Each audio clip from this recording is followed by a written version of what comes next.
Our shared grocery list, added his favorite olives. It started with olives. Not the slick black kind you put on mediocre pizza, but the green, meaty ones stuffed with lemon and arrogance. I don't buy them because I don't like being upstaged by a garnish. They appeared on our shared grocery list at 11 a.m., wedged between dish soap and paper towels, like decadence pretending to be a chore. The list lives in an app that makes domesticity feel like a team sport. We use it the way people use a joint calendar, proof that partnership is logistics as much as devotion. I was at my desk cutting a 30-second ad into 30 too many when the notification pinged. Item added by Lena, Gordal olives with lemon. Lena doesn't like olives. I know because we've had that argument in 6 cities.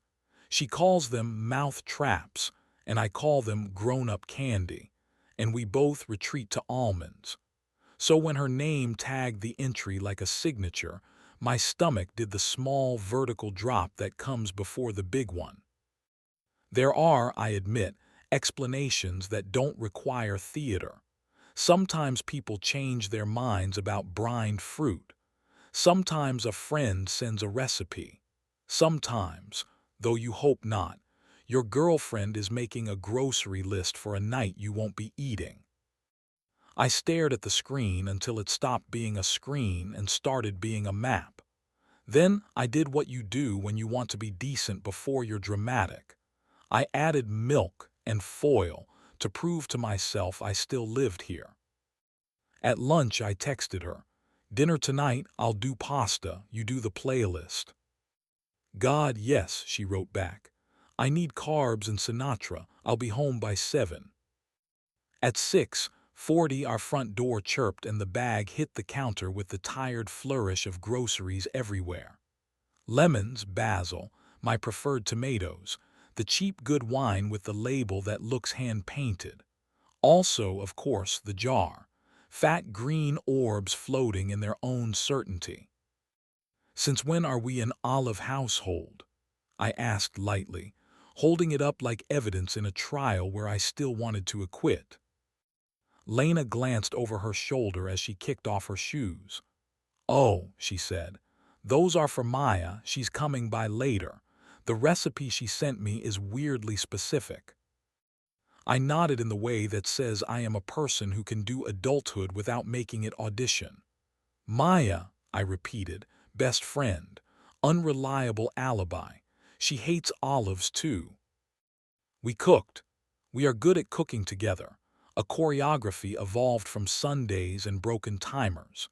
She zested and I salted, and we argued about whether the garlic should go in before or after the onions, like a couple that understands the stakes are both low and absolute.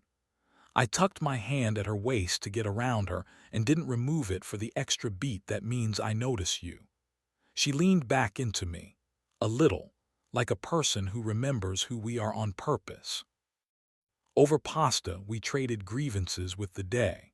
Her edit had shot late because a client couldn't tell the difference between bold and louder. My voiceover artist had brought an unexpected lisp to a brand that sells razor blades. When she reached for her glass, her sleeve slid an inch and the soft inside of her wrist flashed pale. I wanted to put my mouth there and tell the evening I was in charge of it. She must have read the intention, because she grinned and tapped my knee under the table with her foot, the old code for later. We cleaned. We kissed in the hallway like people who had paid that month's rent with ease. And then at 8:25 she held up her phone to check something, made an O face that belonged to a different room and said, "Maya's crashed. She's going home to bed. I promised I'd drop some things by the studio. Don't wait up." "Need help carrying?" I asked. "Nah," she said. "Just a backpack and your favorite dish soap." My phone buzzed when she left. Lena checked off Gordal olives with lemon. The app adds a confetti animation when boxes get ticked, a juvenile celebration that looked obscene in our kitchen. I didn't follow, Hallways punish people who think sprinting makes them brave. Instead, I rinsed dishes until the water forgot it was hot, and then I opened our grocery app's history the way you open an attic door. In the last 2 weeks I found fresh mint, dark chocolate, persimmons, anchovies. Not unusual, but also smoked almonds, 2 cans of San Marzano, brand Dan always buys. Dan. The list lets you tag items with a name so you know who put what poison in your future. Dan always buys sounded like a postcard accidentally sent to the wrong address. I scrolled further and found the week our apartment had smelled like cedar.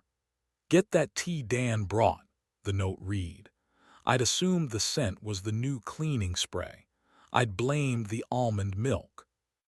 There is a moment when your brain begins to split itself into a detective and a witness. The witness was tired and wanted bed.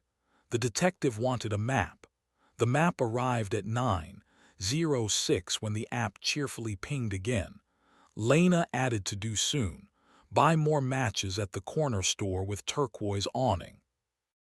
The studio with the turquoise awning isn't the one where she works.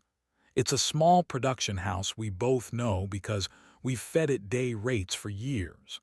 Its corner store sells expensive gum and cigarettes that look like holidays.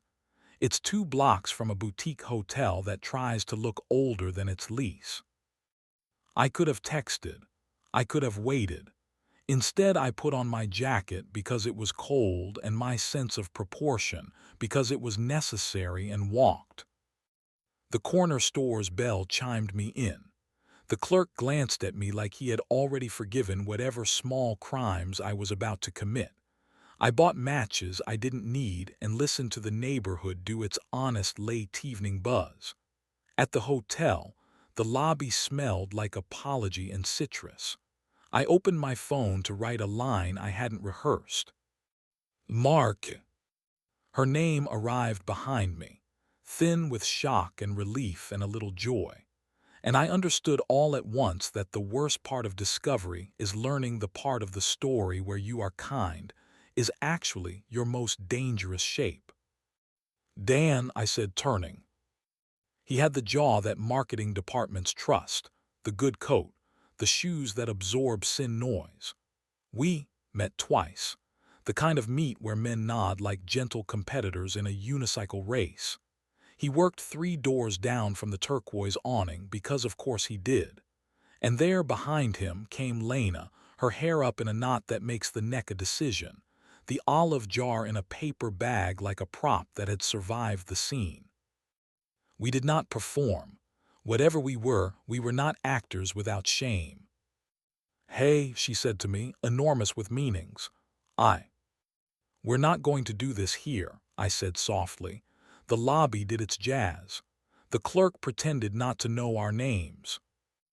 Dan had the decency to look like a person and not a plot. Mark, he said, I'm sorry. I don't want to take your life. He stopped himself from finishing the sentence in a way that made me hate him less. I'll go. He did, not up the stairs. Out. Through the revolving door and into air he probably deserved more than I wanted to admit. Lena and I stood for a count of 6, then 7. Then we walked to the bench outside where the hotel's lighting fails on purpose to flatter the honest. We sat an arm's length apart. She put the olives on the bench between us like a mascot. I don't want a hallway fight, I said. I want a kitchen table with ugly light. I know, she said. I wanted to be braver. Is it him? I asked. Is it the olives? Is it that you wanted to be a person who likes olives and that felt like evidence? She laughed in a way that hurt. He's careful in a way that makes me feel vivid. You're quiet in a way that makes me feel safe. I wanted both. It's a stupid fantasy with nice lighting. I can be vivid, I said, but not as a part-time job. I know, she said again. I'm sorry. Let's do the month, I said, because my mouth finds architecture when my heart flails. Pause, rules, you at Maya's, me at Liam. Therapy like we pay for it. Sundays, public places, 2 questions. When did you want to run and when did you want to stay? She nodded. No olives, she said, and then we both laughed because the body needs a tiny mercy fast. At home, we packed what we could carry without weeping. She took the sweatshirt that makes her small and the boots that make her noise. I took the plant we hadn't named because it felt wrong to leave it with someone who might put it next to a jar that didn't belong to us. At the door, she reached for my face. May I? Yes, I said, and she kissed me with care. Not forgiveness. Care.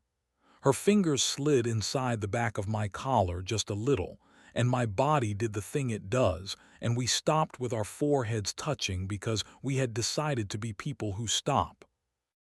Liam's couch has a memory for men at low tide. He poured beer like a sacrament and put on a game with no narrative so the world could be quiet around our loudness. At 1 a.m., a text came from an unknown number. This is Dan. No speeches. If you want to look at the person I am without the cheap lighting, I'll be at the Triangle Park at noon. If not, I'll be wherever men with my face go when they want to try being better. I have a weakness for polite men confessing in public. I went. Triangle Park means 3 benches and a tree that works. He was there with coffees we did not drink.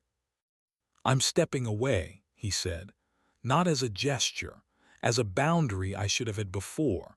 I told her I'm not good enough to be worth losing a home over.